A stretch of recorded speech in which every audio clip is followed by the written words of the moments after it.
이 투자 대가들 쪽에서도 다양한 이야기가 나온다라고 하더라고요. 그래서 투자 대가들은 지금 시기를 또 어떻게 바라보고 있는지 저희가 한번 좀 재미나게 짚어보면 좋을 것 같습니다. 네, 알겠습니다. 네, 투자 대가들에 대한 내용도 한번 짚어보도록 하겠습니다. 사실 뭐 대부분 요약을 드리자면 지금의 시기는 기회다라고 많이 좀 바라보고 있는 것 같습니다. 이제 뭐 물론 더 떨어질 수도 있겠지만은 지금은 고점보다는 좀 저점에 가까운 시기다 정도를 좀 해석을 하고 있고요. 이제 레이 달리오입니다. 아마 여러분들도 잘 아시는 이제 브리지워터 어소시에이츠 회장이고요. 이제 전설적인 헤지펀드로 이제 아시고 있으시죠. 여기도 이제 앞서 말씀드렸던 미란 보고서와 유사한 내용의 의견을 좀 펼치고 있습니다. 관세 전쟁은 사실 표면으로 드러나는 것일 뿐이고요. 근본은 이제 세계 질서의 재편성을 하고 있는 것이다라고 좀 이야기를 하고 있습니다. 그래서 뭐 지금 시기적으로는 통화적 그리고 정치적, 지정학적 불안 속에서 질서 붕괴 그리고 변화 속에 있는 것이 좀 사실이고 그에 따라서 미국 같은 경우는 사실 지속적인 이제 부채 확장을 통해 가지고 성장하고 있는 국가이지 않습니까? 이제 그런 지속 불가능한 부채가 결국에는 이 구조의 문제의 시작점이다, 시발점이다라고 이야기를 하면서요. 미국의 부채에 의한 의존적 소비 그리고 중국 같은 경우는 상품을 수출하면서 이제 부를 축적하는 구조로 되어 있고 이는 뭐 어찌 보면 구조적으로 지속하기는 불가능하다라는 의견을 내놓고 있습니다.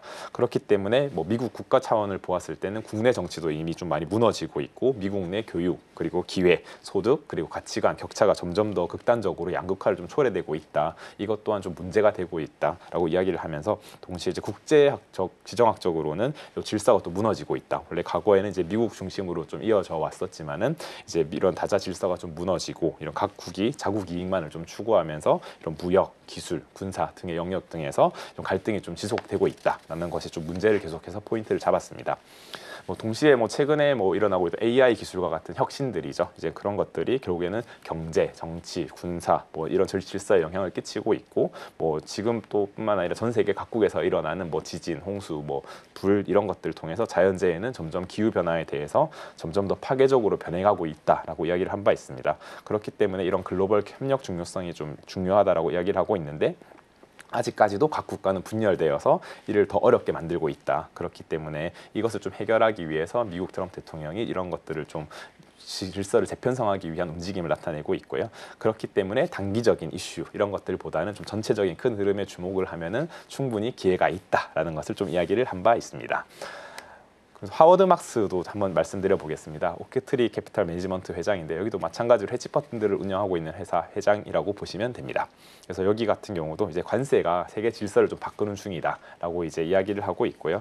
여기 마찬가지도 미국의 2차 세계 대전 이후에 이런 글로벌 무역 중심으로 좀 성장한 국가다라고 표현을 하였습니다. 그래서 그때부터 이제 제조업 중심이었던 미국 국가가 서비스업 중심으로 좀 전환을 하였고, 그래서 뭐 원래 제조를 했던 것들을 다 타국가에 수출하면서 거기서부터 오히려 수입해 오면서 이제 해외를 통한 이제 뭐 이런 제조업을 뭐 영위하였다라고 볼 수 있습니다.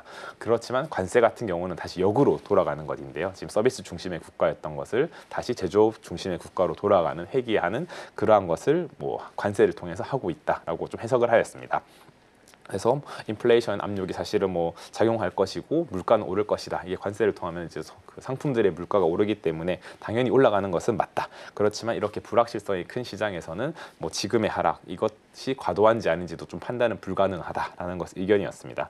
그렇지만 이 하워드 막스 회장 같은 경우는 지금 같은 경우는 장기 투자자들에게는 확실히 뭐 기회의 시기이다 정도를 이야기를 하였고요. 왜냐하면 이제 미국 기업이나 뭐 이런 것들은 여전히 강력한 투자처이기 때문에 지금의 뭐 주식이나 뭐 이런 자산 시장의 가격의 하락들 같은 경우는 좀 박앤세일하는 구간이다라고 이제 강력하게 좀 말을 한 바 있습니다. 뭐 사실은 뭐 최악의 시나리오는 달러가 이제 뭐 신뢰를 잃어서 또는 뭐 신용을 잃어서 기축 통화로서의 지위를 좀 상실하는 것인데요. 이것에 대해서는 좀 가능성 좀 극히 뭐 드물다 정도의 의견을 펼친 바 있습니다. 이외에 뭐 다양한 뭐 세계은행, 글로벌은행 또는 이제 글로벌 자산운용사들 같은 경우도 되게 현 시장에 대해서 좀 긍정적인 측면을 사실 많이 이야기를 하였습니다. 블랙록 최고 경영자 레리 핑크 같은 경우는요, 장기적으로 볼 때 지금은 이제 매도하기보다는 약간 매수의 기회이다. 이제 그렇지만 앞으로도 뭐 더 하락할 가능성은 있다. 한 20% 정도의 하락은 더 하락할 수 있겠지만은 뭐 그것에 대해서는 뭐 확인할 수는 없다라는 것이고요. 뭐 제프리 건들락도 이야기를 드려보겠습니다. 더블라인 캐피털의 최고 경영자인데요. 지금 S&P 같은 경우는 한 5,500포인트 정도를 나타내고 있는데 4,500까지도 떨어질 가능성은 있다. 그렇지만 이제 앞으로 이제 어떻게 좀 바닥을 형성하는지 그에 따라서 현금 비중을 약간은 늘리고 그때 이제 좀 떨어졌을 때 오히려 매수하기 좀 좋은 시즌을 좀 만들어내 보자 정도의 의견을 가졌습니다. 마크 스피치나겔이라는 또 최고 투자 책임자 있는데요. 이제 미국 경제 거품이 터질 경우 증시가 80% 폭락할 가능성은 있다. 하지만 지금은 그 시기가 아니다라고 하면서 미국에 대해서 좀 강력한 뭐 퍼포먼스 이런 그 근본적 펀더멘탈은 괜찮다라는 것을 좀 의견을 드렸고요.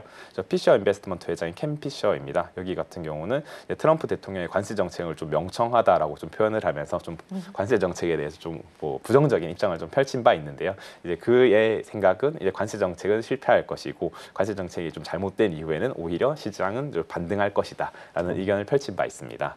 마지막으로 이제 JP 모건 자산운용의 잭 멜이라는 이제 글로벌 시장 전략가인데요. 뭐 이러한 과거 데이터들을 보았을 때 이러한 나쁜 매도, 급격한 매도 뒤에는 항상 강력한 반등이 뒤따르기 때문에 이제 그 반등은 또 매우 강력하기 때문에 우리는 그것을 좀 잘 하면 좋지 않을까라고 이제 이야기를 하였습니다. 뭐 사실 뭐 지금 같은 경우 오늘 같은 경우는 제 가상자산 시장보다는 이런 매크로 시장에 대해서 좀 많이 이야기를 드렸는데요. 사실 지금 같은 경우 가상자산 시장의 이슈들이 크게 영향을 받지 않는 시기이기 때문에 좀 매크로 이슈를 한번 짚어보는 게 좋지 않을까 해서 이렇게 좀 자료를 좀 가져와 보았습니다.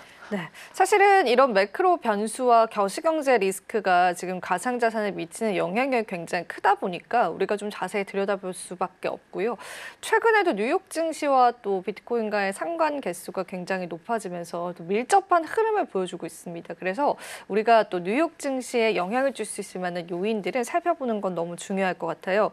지금 대표님께서 정리해 주신 내용들을 보면은 이제 대부분의 투자 대가들은 이제 지금 시장을 또 기회로 바라보는 그런 느낌이 있는 것 같고 또 트럼프 대통령의 관세 정책 자체를 비판하는 그런 목소리도 상당히 많은 것 같습니다. 근데 사실은 오늘 저희가 녹화 시간 기준으로는 새벽에 이야기가 들려왔죠. 중국을 제외하고는 이제 90일간 관세를 유예하겠다라고 이야기를 했는데 그 일전엔 이런 이야기가 있었어요. 이 트럼프 대통령한테 이제 월가 대가들이 이제 뭐 달래기도 해보고 또 협박하는 협박도 해보고 또 전화 통화를 하거나 주주 서한을 보내면서 이 관세를 조금 이제 멈춰 달라라고 했는데 아랑곳하지 않는 모습을 보여왔습니다. 근데 간밤에는 왜 이렇게 스탠스를 바꾸게 된 건지 대표님의 생각은 어떠신가요?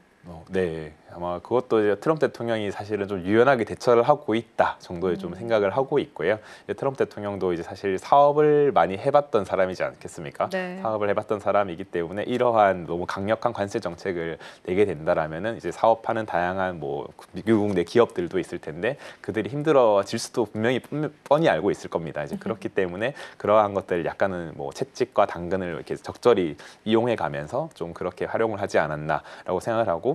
사실 오늘은 이제 트럼프 대통령이 직접적으로 이제 90일간 유예를 하겠다라고 발표를 하였는데 한 이틀 전에 이제 가짜 뉴스도 한번 나왔지 않습니까? 가짜 뉴스라고 했습니다. 네, 그 부분은. 가짜 뉴스가 처음 나와서 그때 이제 다시 급등을 했다가 가짜 뉴스라고 발표가 되고 다시 하락을 하였고 다시 또 이제 이튿날 바로 이제 또 이렇게 실제로 이제 작용을 하였다 보니까 아마 그 가짜 뉴스를 통해서 시장이 반응을 하네 이런 것도 아마 체크를 하셨을 것 같아요. 이제 그렇기 때문에 조금은 이제 시장에 대해서 좀 당근을 주는 시기가 필요하다라고 이제 판단을 해서 이제 이렇게 좀 유예를 하였고 동시에 이제 중국에 대해서는 오히려 더 강경하게 그러니까요. 중국은 너희가 보복관세 때렸는데 보복관세 때리네 하면서 이제 더 강경하게 하면서 오히려 이런 선택과 집중을 하지 않았나라고 좀 생각을 합니다. 그래서 이제 90일 유예라는 것은 결국 한 3개월 정도 되지 그렇죠. 않습니까? 또 3개월에 또 시한폭탄 같은 시기가 생겼습니다. 저희에게는. 맞습니다. 그래서 지금 한 2분기 정도는 어찌 보면은 불확실성은 약간은 거쳤지만 이제 중국에 대한 불확실성이 있다 보니까 이제 그것을 좀 유익 있게 2분기는 좀 지내야 될 것 같고 사실 3분기가 시작하기 전이면 이제 90일 지난 이후지 않겠습니까?